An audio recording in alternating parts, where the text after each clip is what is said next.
দেশটা স্বাধীন হয় আমি আবু সাইদকে নিয়ে একটা কিছু করব, মানে আবু সাইদের হয় ছবি। প্রিয় ভিউয়ার্স, আমি এই মুহূর্তে আছি কুষ্টিয়া পৌরসভার সামনে। এখানে আমরা যেটা দেখতে পাচ্ছি যে ওই ছাত্র বৈষম্য বিরোধী আন্দোলনের যে শিক্ষার্থীরা আছে তারা নিজের উদ্যোগে তারা আম, শহরকে ঢালিয়ে সাজাচ্ছেন যে ৭১ একবার স্বাধীন হয়েছিল দেশ, আবার নতুন করে গত ২০২৪ সালের ৫ তারিখে নতুন করে দেশ স্বাধীন হয়েছে। এই শিক্ষার্থীরা তারা কুষ্টিয়া শহরকে নতুন করে ঢেলে সাজানোর জন্য বিভিন্ন রাস্তায় তারা বিভিন্ন রকমের আলপনা, আপনারা দেখতে পাচ্ছেন, আলপনা দিয়ে সাজিয়ে রেখেছেন। আমার এক আপু, ছোট আপু, তিনি হচ্ছে আবু সাইদের যে তিনি তার এই যে বুক পেতে দিয়ে যে তিনি নিজেকে বুক পেতে দিয়েছিলেন পুলিশের গুলিতে, সেই আলপনাটা তিনি করছেন। আপু, আপনার কাছে এই আলপনাটা করতে কেমন লাগছে? আমার তো খুব ভালো লাগছে আলপনাটা করতে, তারপর যার জন্য আমরা দ্বিতীয় বাংলাদেশ স্বাধীনতা পেয়েছি, নতুন বাংলাদেশ পেয়েছি, সেই ভাই নিজের মৃত্যুকে পরোয়া না করে সে বুক চিতিয়ে দিয়েছিল পুলিশের থেকে। আর যারা ওর পাশে ছিল তারা সবাই পিছু হেঁটেছিল। তা আমার এটাও করে খুবই ভালো লাগছে। আর আমি এটা নিজে নিজে প্রতিজ্ঞা করেছিলাম, যদি দেশটা স্বাধীন হয় আমি আবু সাইদকে নিয়ে একটা কিছু করব, মানে আবু সাইদের হয় ছবি এঁকে মানুষকে জানাবো। তার নিজের মনের থেকেই তিনি কিন্তু সে আলপনাটি করছেন, যে প্রতিজ্ঞা করেছিল যে আমি আবু সাইদকে নিয়ে একটা কিছু করব, সেই আঙ্গিকেই কিন্তু সে এটা করে যাচ্ছে। আমি তো প্রশ্ন করতে পারবো না, ওই জন্যই তো আপনি তো প্রশ্ন করতে পারবেন। বলেন কি প্রশ্ন করবো? ও ভুলে দিই কিন্তু এগুলো গেল না।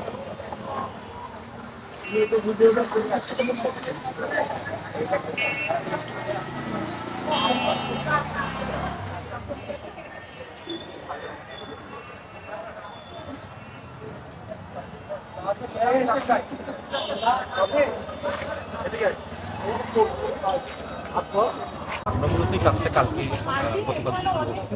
এখানে প্রায় 50+ স্টুডেন্ট আছে, আরও প্রতিদিন যুক্ত হচ্ছে। আর আমাদের এই ফান্ডিংয়ের ব্যাপারটা আসলে আমাদের সেরকম কোনো ফান্ডিং ছিল না, আমরা 100-200 টাকা করে চাঁদা দিয়ে তারপর আস্তে আস্তে আমাদের এখানকার অনেক সাধারণ জনগণ প্লাস স্টুডেন্টরা প্লাস এখানে বিভিন্ন রঙের স্পন্সাররা তারা রং স্পন্সার করে আমাদের কাজটা চলমান আছে। আশা করি আরও কয়েকদিন যাতে এই কাজগুলো চলবে। পৌরসভার দেয়াল দিয়ে আমরা শুরু করছি, আস্তে আস্তে ফায়ার সার্ভিসের সামনে প্লাস জেলা স্কুল অন্যান্য সব জায়গা দিয়ে আমরা কাজটা যতটুকু করা সম্ভব আমার দ্বারা আমরা করার চেষ্টা করছি। আর জানি না কাজটা কত সুন্দর বা ভালো হবে, কিন্তু এটা আসলে সব শিক্ষার্থীর কাজ। আমাদের মানে সকল শিক্ষার্থী তাদের নিজেদের ভেতর থেকে যে আর্টটা ফুটে আসে সেটাই করার চেষ্টা করছি আমরা। আর আমি মূলত এই আর্ট রিলেটেড ইয়ের সাথে জড়িত, এটা সবাই আমার ছোটো ভাই, এটা আমি জাস্ট হেল্প করতে আসছি আর কিছুই না। আমি ওদের সহযোগী হিসেবে কাজ করছি, ওরাই সব করছে, আমি শুধু ওদের এখানে গ্রাফিটি আর্ট করা হচ্ছে, তারপরে প্রতিবাদী কিছু লেখালেখি করা হচ্ছে, তারপরে বিগত বাংলাদেশের বর্তমান আগের সিচুয়েশনগুলো কিছু তুলে ধরার চেষ্টা করা হচ্ছে, প্লাস আমাদের কুষ্টিয়ার ঐতিহ্য নিয়ে কাজ করা হচ্ছে। আর এরকমই আরও কিছু করার ইচ্ছা আছে। আমরা কিছু পোর্ট্রেট করছি, কুষ্টিয়া যেহেতু সংস্কৃতি রাজধানী, আমরা লালনের, রবীন্দ্রনাথের, মীর মশাররফের এগুলো পোর্ট্রেট করার চেষ্টায় আছি। অলরেডি আজকে একটা রবীন্দ্রনাথের পোর্ট্রেট আমরা শুরু করছি, আস্তে আস্তে এরকম কিছু করার ইচ্ছা আছে। আসলে এগুলো আসলে প্ল্যানিং ওইভাবে করা হচ্ছে না, এখানে এসেই আমাদের রিসেন্ট ইয়ে করে করা হচ্ছে। আপনারা দেখতে পাচ্ছিলেন আরেকটি দৃশ্য আমার পিছনে রয়েছে, যেটা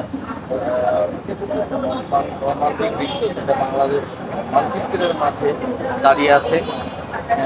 আমরা এখানে আরও অনেককে দেখতে পাচ্ছি, যারা শিক্ষার্থীরা, এরা সবাই ব্যস্ত, নিজের কাজে ব্যস্ত হয়ে যমুনা টিভির একটা আলপনা করতে আমরা দেখতে পাচ্ছি।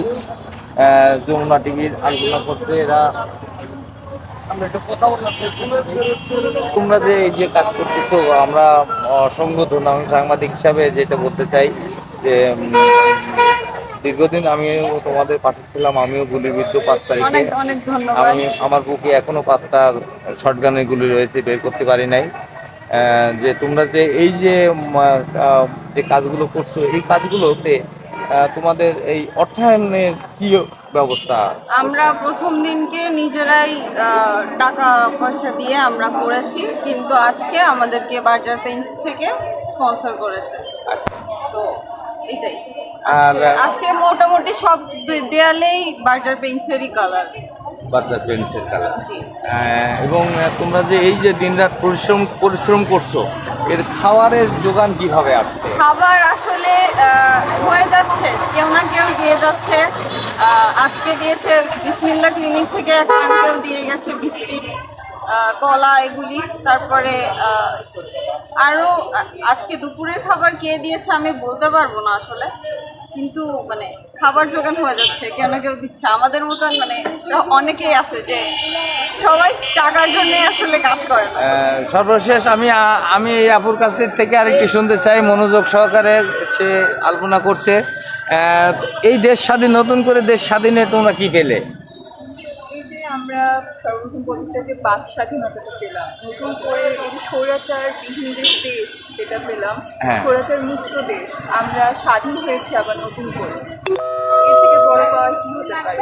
আর এই যে হ্যাঁ, এটাই তাদের স্যাক্রিফাইসের বিনিময়ে যে আমরা নতুন স্বাধীনতাটা পেয়েছি, দেশ পেয়েছি, এটা এই ভিডিওটি ভালো লাগলে আপনারা শেয়ার, কমেন্টস, লাইক এবং সেই সাথে সাবস্ক্রাইব করবেন।